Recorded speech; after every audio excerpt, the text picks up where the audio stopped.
Well, it's been 8 days since the election was held, and across the country, dazed college students are finally emerging from their safe zones into the glare of daylight with bullhorns and signs in their hands.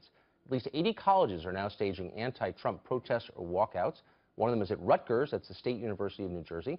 And joining us now, one of the protesters, organizers, Rutgers student Alex Uematsu. Alex, it's great to see you tonight. So since you're in college and you're thinking of the big things, the big ideas here, you're upset that there are undocumented students, as you say, on your campus, and you don't think President-elect Trump is sympathetic enough to them. So let's sort of pull back a little bit.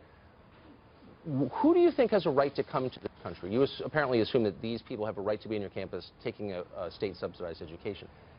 Who has a right to come to the United States?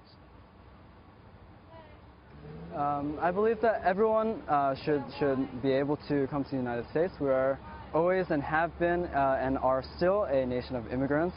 And so I believe that, you know, there is no line. We can let in as many people as we choose in terms of policy. And it's, you know, there's artificial limits set on who can come in, who can't, from what countries and from what countries can't, right, whether they're skilled or not. And I feel like that is abandoning our heritage as a nation of immigrants. So anybody who wants to come should come. Now, most of those people who do come, the low-skilled ones, are a net cost to taxpayers. They take more in services than they produce. You know the supply and you know the basic economic laws. So you believe then that taxpayers have a moral obligation to subsidize anybody who wants to come here? I'm not sure where you're getting those figures from. I've heard different figures.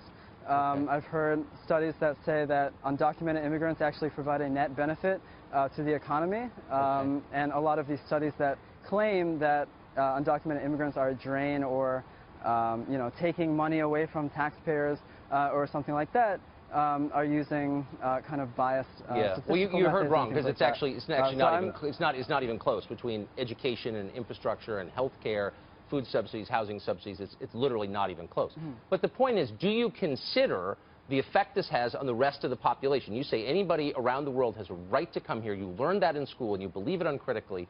Do you think that everyone else who lives in this country has a right to say, wait a second, we should be able to choose who comes here?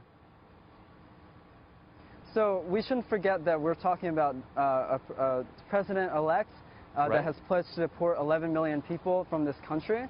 And so that's what I would like to keep the focus on, is the tremendous human rights violation that would entail. A deportation force rounding up people who are undocumented, people who have been here for their entire lives, almost. People, you know, we had a person at our rally today who was, you know, who was brought here at 3 months old. And he's, you know, he's undocumented, but he's an American. He deserves to be here.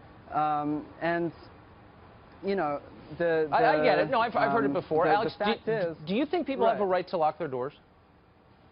Or do you think they have an obligation to let anyone in who chooses to come? Well, you're saying that the United States has no right to prevent people who want to come here from coming here. And I'm just asking you, does the same apply to us as individuals? Do you have a right to keep people out who want to share your apartment with you? I think that's not really a direct analogy. That obviously a nation state, a right, sovereign nation state, is very different from an individual. Well, it belongs to its citizens, so they should be able to decide who comes in or out. Wouldn't you agree? Doesn't the country belong to its citizens? I think that there are certain things.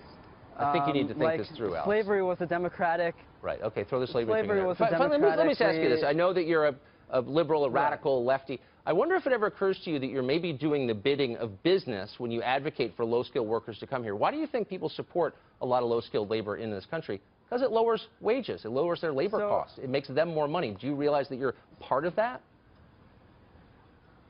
So the Cosecha movement, which I'm a part of, is a movement fighting for permanent protection, dignity, and respect for all immigrants in the United States.